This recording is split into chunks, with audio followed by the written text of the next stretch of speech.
Hey guys, and welcome back to the channel.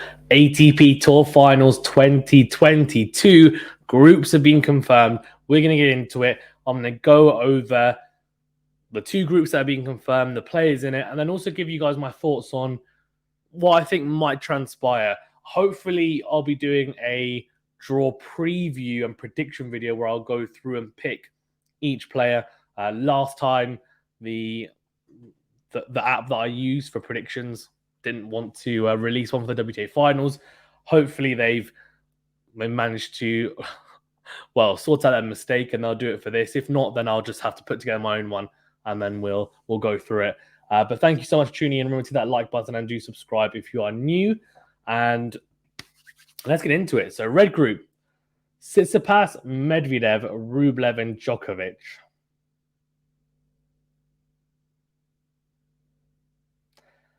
Initial thoughts? Group of death. Okay. Green group: Nadal, Felix, Ruud, and Fritz. As a Nadal fan, I have to be honest with you, and I'm a tennis fan first and foremost, but let me put on my Nadal hat. I think Nadal fans will be really happy with that draw, surely, right? I mean, the red group is carnage. It is absolutely the group of death. I mean, you could argue, okay, fine, Rublev, not a gimme, but he's not someone that you won't expect him maybe to top the group or come second. But Djokovic, Tsitsipas, and Medvedev. Djokovic, the best indoor player of all time, in my opinion, and just made the final of Paris. Medvedev, now, okay, fine, lost early in Paris. Okay, cool. But then, he won. He's won the ATP Tour Finals before.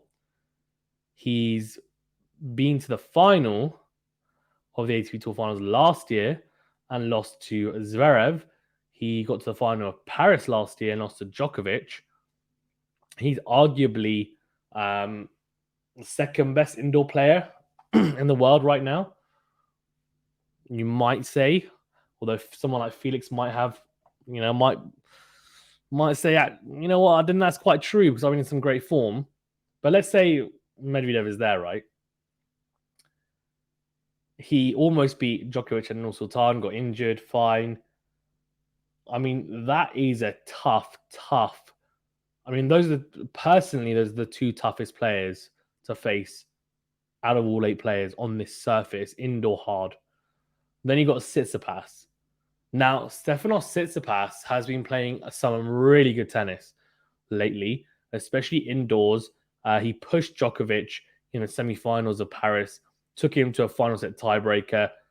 Didn't play a particularly good final set tiebreaker, but you know what? It could have gone either way. It could have. And Tsitsipas has been playing that well. Serve and forehand combination, you know how good it is, but it's been phenomenal in the indoor hard courts. And he's managed to try and utilize the backhand slice in a better way. And he's got better results from it. Still some work to be made on it, but it's helping, that's for sure. Medvedev is, evolving his game. I've liked the way that he's tried to come and serve volley at times. It's not doing it a huge deal, but before he would barely ever do it. He'd actually, hit a shorter ball into court and then retreat. Now he will occasionally come forward and try and volley and finish with the point there. Andre Rublev. Now, I haven't really talked about him in the red group. It's a difficult one because, he is a little bit one-dimensional in how he plays. He is trying to add things to his game, and I get that. He lost to Holger Rune, who obviously went on to win eventually in Paris, so 6-4, 7-5 in the end. Vienna, he lost to Dimitrov, round of 16. Made the final of won Hihon even, beating Korda team Tommy Poivashka, so that's good wins there. Lost in the semi-finals on Nursultan to Tsitsipas in 3 sets. Fine, okay.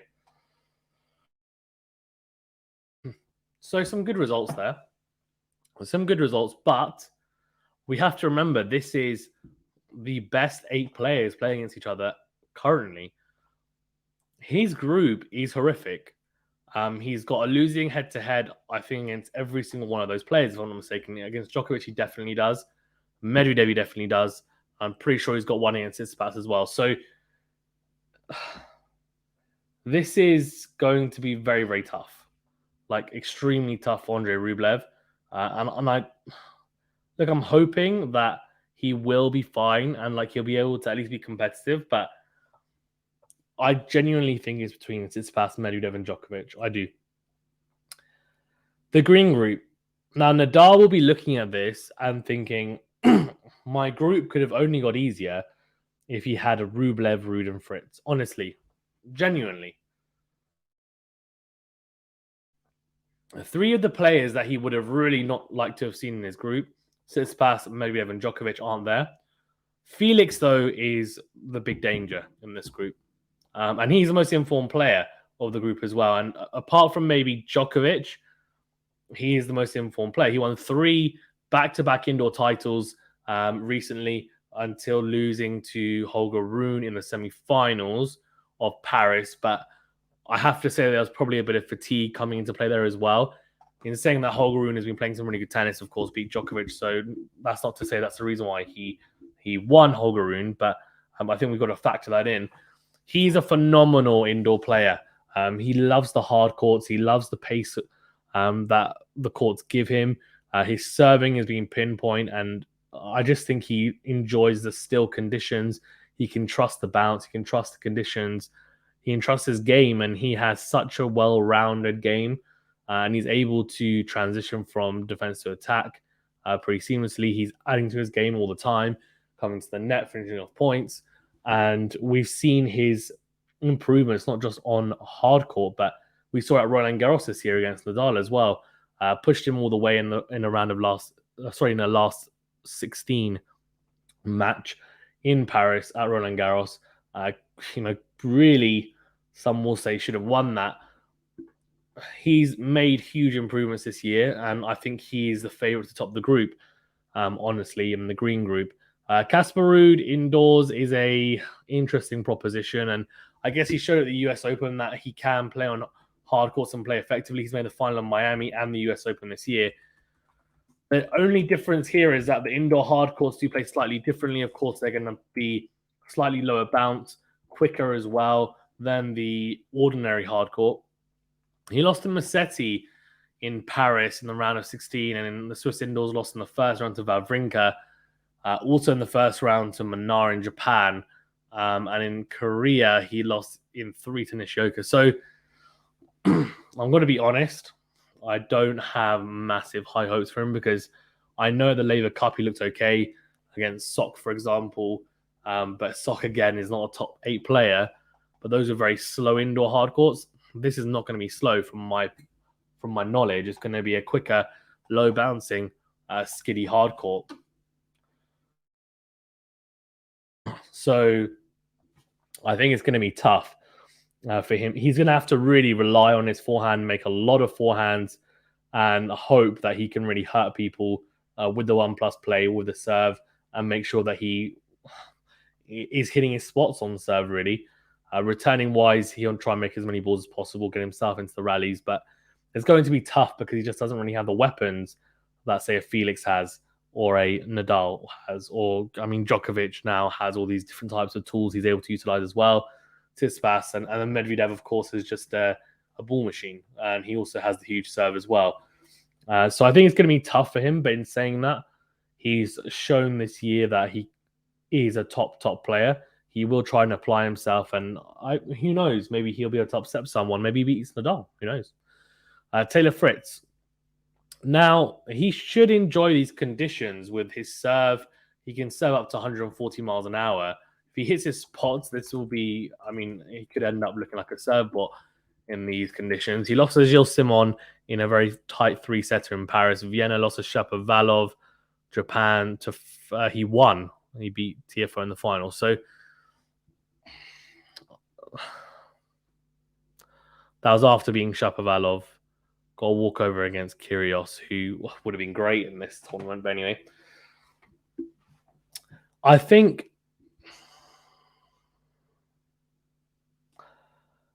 It's going to be interesting to see how he fares. I think against someone like Felix, I think Felix is too strong, but he's a solid player, Taylor Fritz.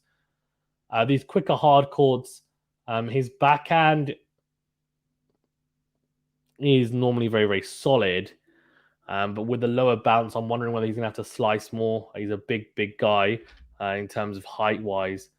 He's not going to want to have to always continually kneel down, hit the backhand. And also, it just means generating less pace like that as well. You're not going to be able to hit big booming backhands like you would have liked in those positions. His forehand has become a lot better. He finds good angles cross court. We'll see how he gets on. And then we've got Nadal. Now, we saw Nadal in Paris struggle in the first round against Tommy Paul and then end up losing. He's never won an indoor hardcourt tournament. And that means, of course, he's never won the ATP Tour finals.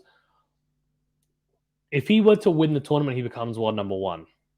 Similarly, actually, if Tsitsipas wins, I think it's all five of his, wins 5 matches and doesn't lose. I think if he wins all of his matches as well, he will become world number one as well.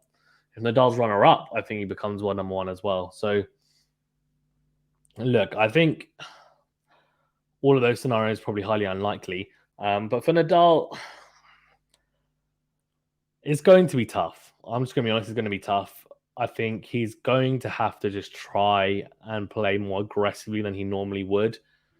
He can play aggressively at times. We've seen him serve volley and come in, and I just think he's going to have to flatten out the forehand and the backhand a bit more. And he did it in Australia, to be fair, in large periods. At the Australian Open, he did it, and that's why he ended up going on to win it. It's been quite hard to suddenly just transition from all these different surfaces, and he hasn't played in a while as well, so fine, I get that. But I'm assuming on the practice course he's had a bit of time as well. He should just be saying, you know what, I'm just going to flatten out. I'm just going to have to, and I might hit some errors. I might make more unforced errors than usual. As long as I'm hitting more winners, though, and I'm pushing my opponent back, that's what I need to do. And the biggest thing for Nadal is going to be the serve.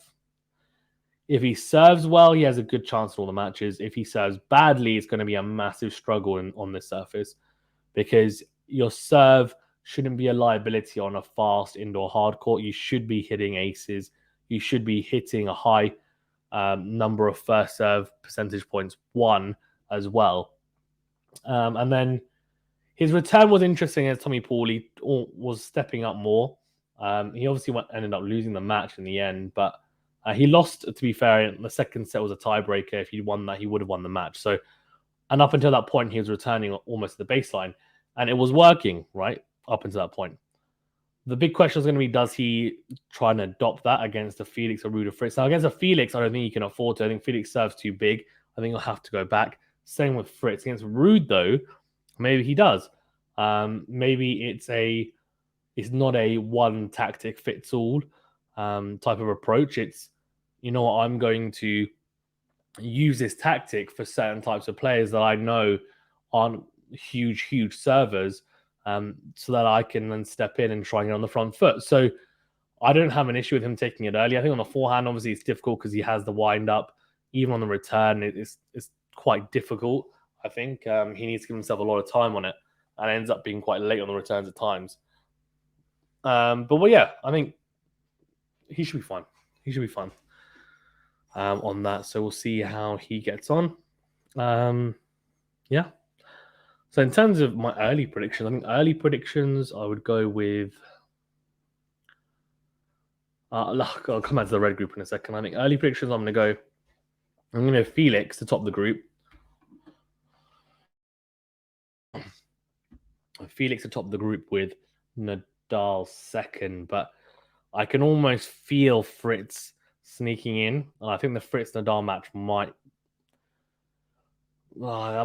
kind of decide who's going to be second.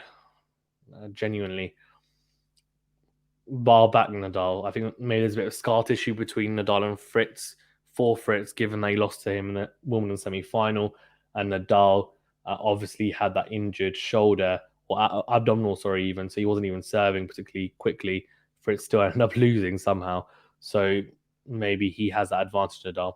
Although Fritz had beaten Indian Wells, but that was a longer time ago. Tsitsipas, Medvedev, Djokovic, Rublev. Now, I don't think, again, I'm not saying this because I don't think he can do it, but in my opinion, if I was to pick someone, it wouldn't be Rublev. So I'm going to go. The biggest thing here is, can Medvedev and Tsitsipas beat Djokovic and vice versa? I'll go Djokovic to top the group with Tsitsipas second. These are my early predictions, by the way. So that would mean a Djokovic Nadal Djokovic Nadal semi, Tsitsipas Felix semi, and I'd go Djokovic to beat Nadal in the semi, Felix to beat Tsitsipas. Then we've got a Djokovic Felix final. Djokovic hasn't won it since 2015, I think, by the way, 7 years ago. None of these, well, Tsitsipas and Medvedev won it recently. Final Djokovic Felix. And I'll go Felix. I'll go for another random winner in quotations because it never seems to be Djokovic or Nadal or say Federer or someone really obvious. In recent years, it's kind of been one of Zverev or Tsitsipas or Medvedev or someone who's not a slam winner. So I'll go Felix to win. But let me know your thoughts anyway. These are my initial predictions. We'll do a proper little sit down where I go through tactically each match as well. And I'll do previews for each match, hopefully, as well, as I'm feeling a bit better. Thank you very much, guys. Stay safe and well, and we'll see you in the next video.